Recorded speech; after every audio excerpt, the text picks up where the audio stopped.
This is a potentially depressing subject, but I'm not going to talk about it in a depressing manner. Let's talk about this with some verve and tenacity. As much as I can muster on this Friday night. Victoria, BC, Canada. I got a message from Crazy Cow Man. It's not an insult. That's the name he uses on YouTube. Crazy Cow Man. He may have some new comments below this video. And he told me very matter-of-factly that he is planning to commit suicide. And before you jump in and say, seek professional help. Isn't that just like the ethical homily of our times? Isn't that the fig leaf of postmodern morality in 2018? Oh, you have a problem? Seek professional help. Oh, you're coming to me for help? No. I'm not going to tell you to fuck off. I'm not going to tell you I'm not interested, no care. I'm going to say seek professional help. And the subtext is, whatever your problem is, I don't want it to be my problem. No, before you jump in and say seek professional help, let's just note, he already sought professional help. He already got the maximum amount of help that professionals could give him. He actually checked himself into a psychiatric hospital. He engaged in counseling, therapy, and ultimately even SSRI, antidepressant drug therapy, even though he'd seen the criticism of this, the presentation of scientific facts about this on my channel. He was aware it was very unlikely to help him, but as a last resort, he even tried that. And he reports the only effect he noticed from the use of Prozac was sexual dysfunction. Anyway, he's looking ahead to suicide in the near future. He is planning on it. And he has sought professional help. I'm going to start this video not by answering his plea for help or advice, but by addressing that homily itself, going around telling people, seek professional help. If somebody in your life comes to you wanting to talk about a personal or psychological problem, and that may seem like a silly way to put it, but let's face it, personal problems can never be disentangled from psychological problems. Like if you have a problem at work, to some extent, it's going to involve your psychological perception of the problem. It's going to involve your feelings, your thoughts and assumptions, and so on. You have a problem with your girlfriend, with your boyfriend, but with your career, with your education, with all these things. Of course, there's a psychological element. I think the worst thing you can do, friend to friend, coworker to coworker, talking to your relative, your cousin, somebody you've known for many years, the worst thing you can do is recuse yourself. The worst thing you can do is say, oh, no, I don't have a university degree in psychology. I don't have credentials in psychiatry. I'm not a licensed therapist. Therefore, you should, quote unquote, seek professional help. If you've known someone for 15 years, you have advantages in talking to them about their personal problems, their psychological problems, any of their problems. You have advantages that a therapist will never be able to catch up with in a series of 45-minute sessions. Okay? Just, your ability to hear their problem in the context of their past problems, in the context of their past life, your ability to challenge their assumptions, their memories. They may be lying to you. They may be lying to themselves. They may be so upset that they're misconstruing things in their own life while sincerely trying to be honest, trying to be honest themselves. If you've known someone for 15 years, you can say, no, wait, that didn't happen. First you guys moved to another city, then you broke up, right? Like, that didn't this happen first and that happened? If somebody says to you something in a personal conversation, somebody you've known for years, and you just stop them and say, wait, are you really telling me that's what Carol said? Like, that doesn't sound like something Carol said. Can you show me the email? And they get out their phone and show you the email. And then you look at the email and it's like, oh, you see, you misremembered this, or you read too much into this, you misinterpreted it. That kind of process is never going to happen with a therapist. And again, people may not lie down on the couch or may not lie down in the therapist's office intentionally wanting to mislead their therapist. But in large part, that is what happens. Most people are not capable of giving an objective account to a complete stranger, a professional, about what their problems are and where they come from. Or even if they could, it would be so many hours and so many months of therapy just to get a therapist to catch up to the level of knowledge of this person that a friend might have after 5 years of experience, 15 years of experience, what have you. I mean, the fundamental crisis here is that most people do not have friends they can go to with this kind of serious problem. They don't have coworkers, and they don't have somebody like a Buddhist monk who's known them for many years. Now look, Buddhist monks may be the worst people you can go to if you're contemplating suicide or dealing with personal and psychological problems. But in some traditional communities, a religious authority figure was someone who might have known you since the day you were born and may have been following the events of your life to some extent or what have you, and might be able to provide this kind of counseling, right? Now, what is the function of counseling? I think one of the greatest misconceptions here is the idea that the detachment and objectivity of the therapist is essential. And these are really terms to glorify ignorance. And their lack of involvement is a huge problem also. My father had trouble telling the truth. And, he really enjoyed lying. I would say his condition could be described as storyteller's syndrome. There's nothing he enjoyed more than sitting down with a therapist and presenting a well-balanced, symmetrical, and pleasing story. A story that had all the elements of well-structured fiction because it only had a very weak and tangential relationship to the truth. And I know for a fact, my father and I, we basically stopped talking for 10 years. During those 10 years, we had a few emails back and forth. I know that he sat down and talked to therapists or possibly psychoanalysts or psychiatrists. I don't know the particular title, but he got professional help. And he talked about his relationship with me, right? But the therapist, the professional, never talked to me, right? The therapist, the professional, never actually read the email from me, right? The therapist would only hear my father talking about his feelings about the email he'd received from me. And let me tell you, my father, like a lot of people, maybe he's an extreme example, maybe he has this in common with a lot of people, my father was not capable of telling the truth. Not even if he wanted to. He could not tell you the truth about something that touched his ego. Not even necessarily something that made him vulnerable. He couldn't tell the truth about something that impacted his sense of grandiosity, to be honest with you. He wouldn't have been capable of telling the truth if he wanted to, and he may not have wanted to. That may not be what he enjoyed. And then from the therapist's perspective, what is this process? Very, very briefly, you have to remember that therapists have their own biases built into these scenarios. Therapists don't particularly want to hear an honest but broken and incoherent narrative.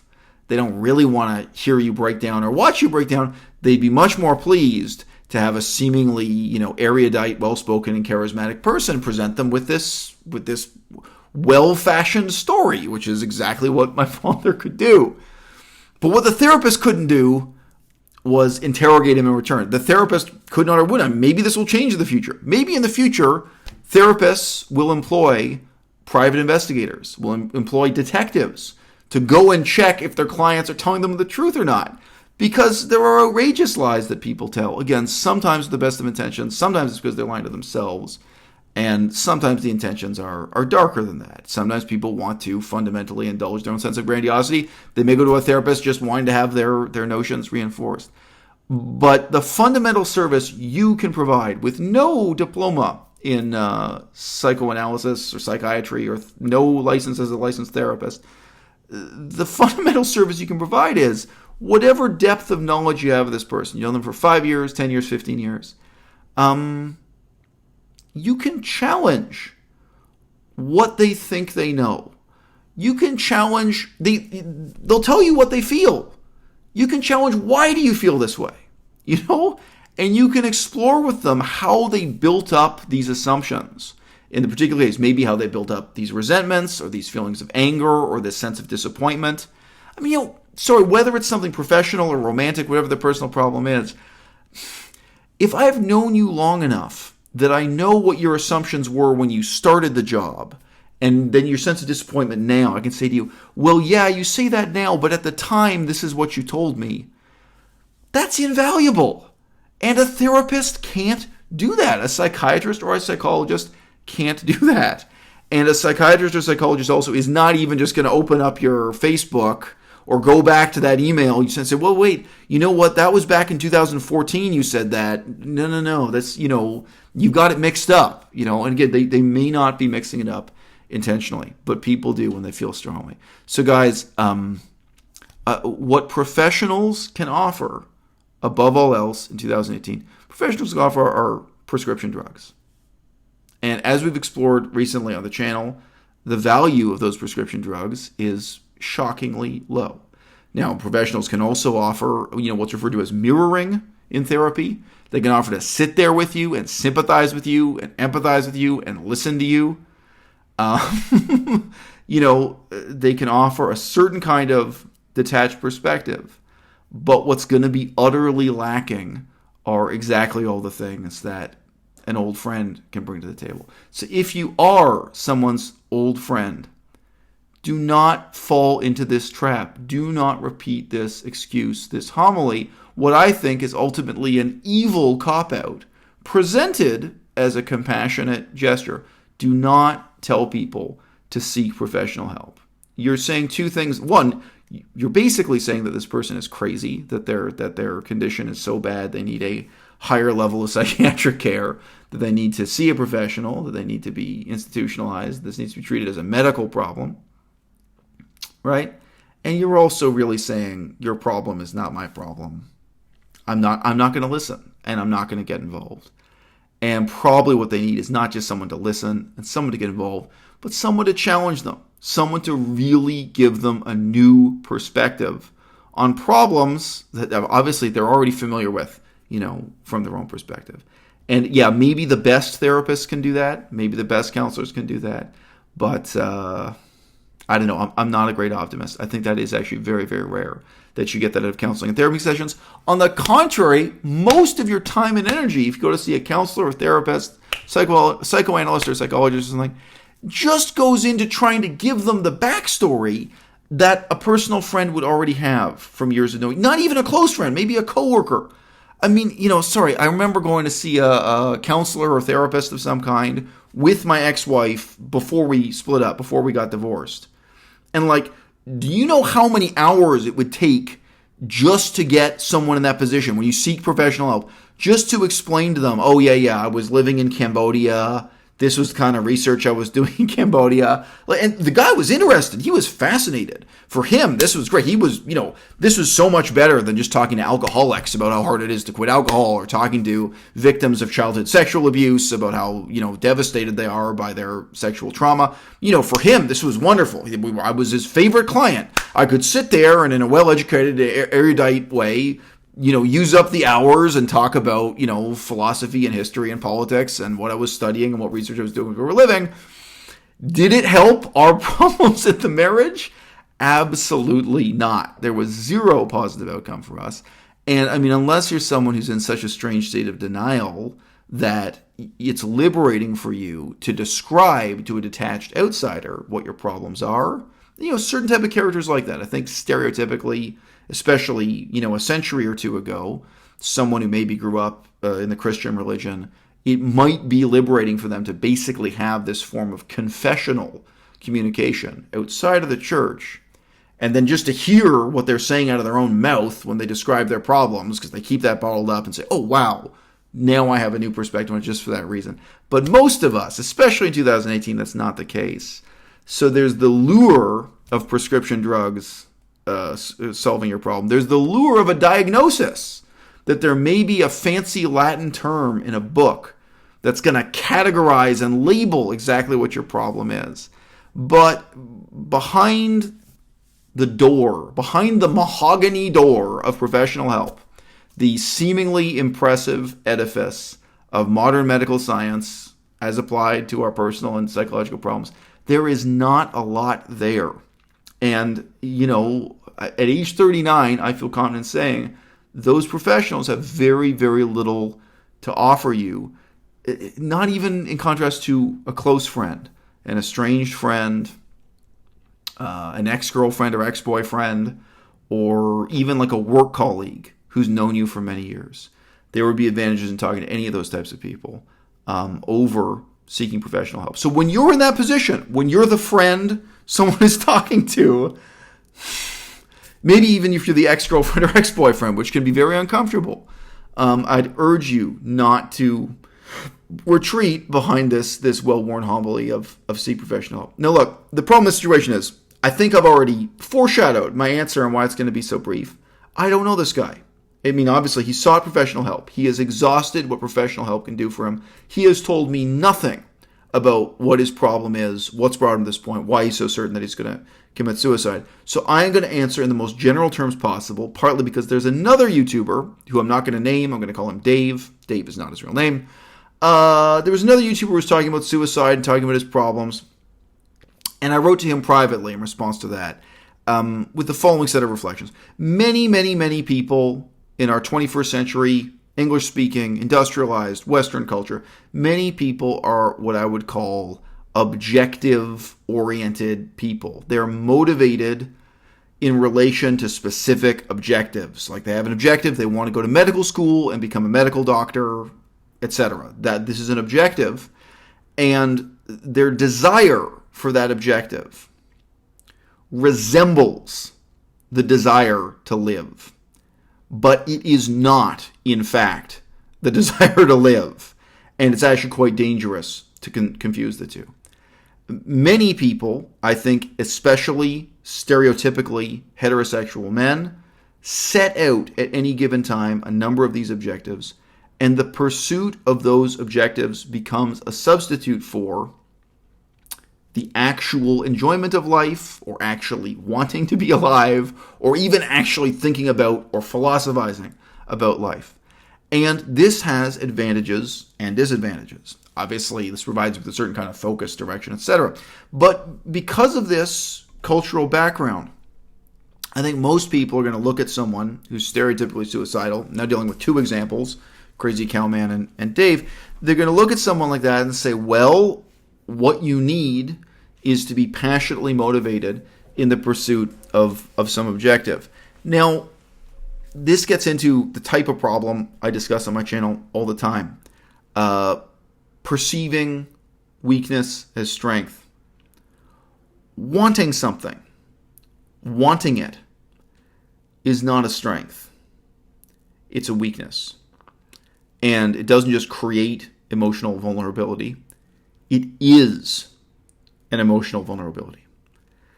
So, you want to be a medical doctor, and you want it, and you want it, and you want it, and, if you then flunk out of medical school, you can't get your prerequisites, you can't get the medical degree, this can be a tragedy that reshapes your entire life. You're suddenly cut off from that sense of, desire, direction, motivation, etc. But moreover, most people's desires are not that wholesome and not that finite. So the YouTuber I was talking to, he was talking about being fueled by the desire to be wealthy. He specifically said to be a millionaire. The desire to have fame. And he didn't say it explicitly, but I think very much implicitly. He was talking about the desire to be adored by women, etc. And he's trying to draw strength from that. He's trying to feel stoked up and motivated. And there's a sense of being powerful from wanting something so much and even visualizing it and, fanning the flames of this desire, of building up your sense of desire in your mind. And he thinks of this as a positive motivation that overcomes suicidal thoughts or suicidal tendencies, right? And here's the problem. Wanting is not having.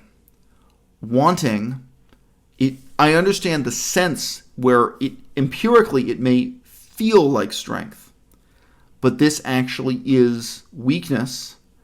It's not just that this creates sorrow or leads to sorrow. This actually is a form of sorrow that you're misperceiving as pleasure because you're fantasizing about it. And because also, in the same way that extreme hunger can make you feel strong, the desperation to eat when you've really gone hungry for too long,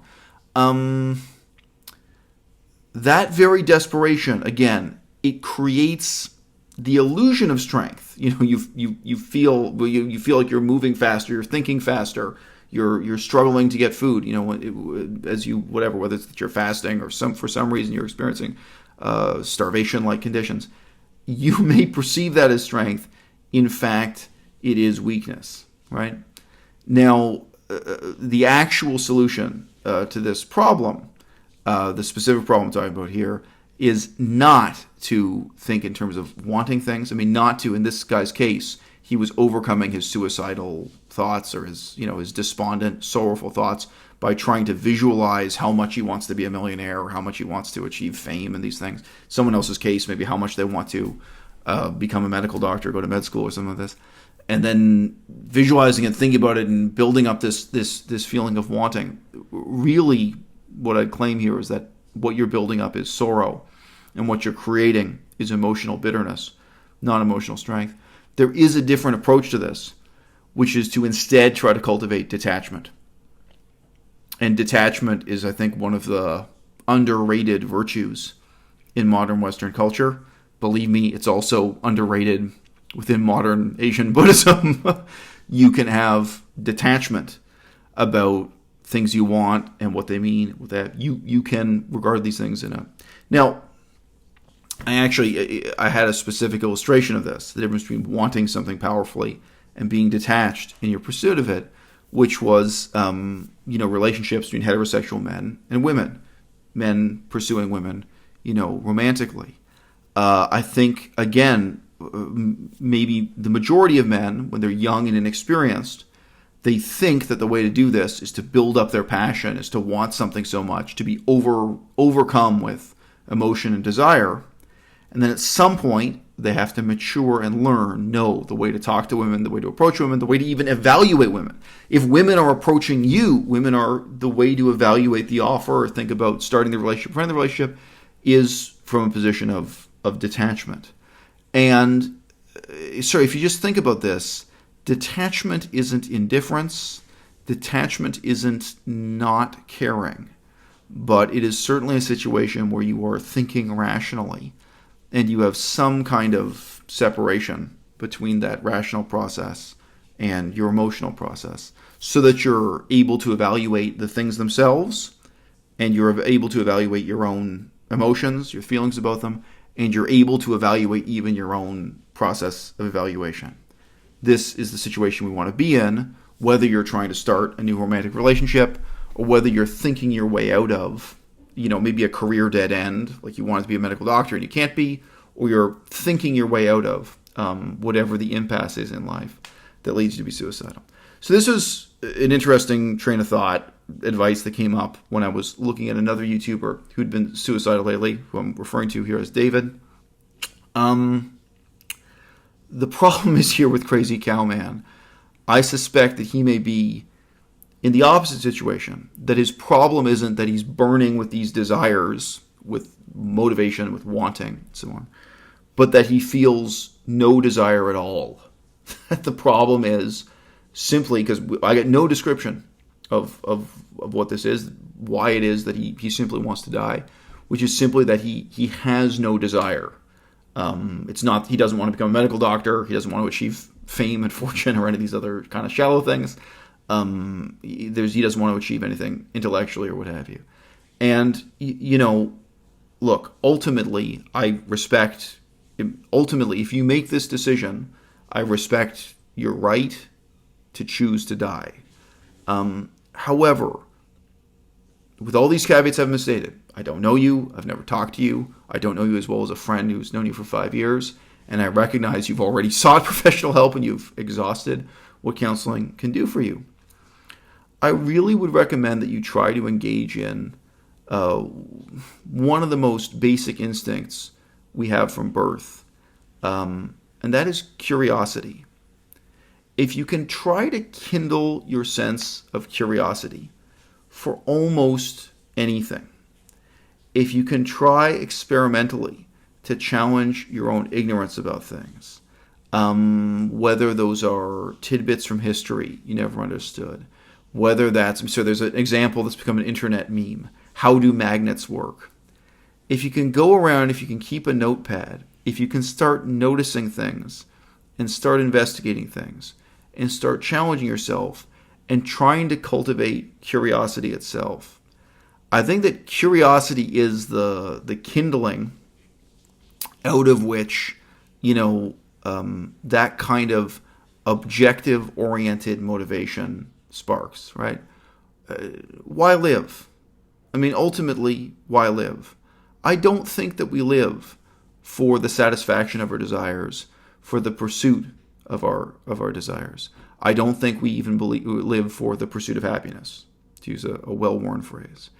The meaning of life, or the process of finding meaning in life, ultimately, at its most basic rudiments, must begin with curiosity. So the encouragement I can give you is to try to exercise that most childlike and most infantile and most pure part of your mind, the part of the human experience, where for the first time you looked at letters on a chalkboard and didn't know what they were, or it probably wasn't on a chalkboard, you probably saw a sign through a window and you wondered what things were and wondered how they worked. And I mean this sincerely. It could be anything. It could be plumbing that you never thought about before, how to fix a tap, anything, whether you do it with your hands more than with your brain. If you can encourage yourself, whether in the most childlike way or in the most scientifically pretentious way possible, to try to exercise your sense of curiosity, I think that will not put you back in touch with your humanity. It will not put you in touch with any kind of profound mystery about the beauty of human life.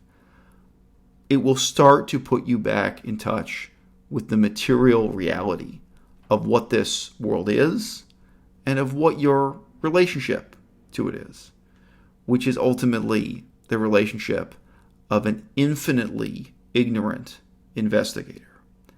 And that is what makes day-to-day life so dynamic and so rewarding, and what makes us want to keep living as we get older and older, is not the pursuit of one desire after another, not one fantasy after another, building up our sense of desire, not disappointment and disillusionment and overcoming those things, and in my opinion, not social status or a sense of wanting revenge against others or trying to prove others wrong or something like this. If you can get back to that, working up from the bare rudiment of curiosity, that instinct that so rarely is even given a name, I think that's a first step that I can recommend wholeheartedly without even knowing what the second step might be for you. Live or die. For you, the question of whether or not you can find a meaningful life, a meaningful way to live, or a new attitude towards living that makes your experience of life meaningful. For you, right now, it's a life and death struggle. So, literally and figuratively, back to the chalkboard.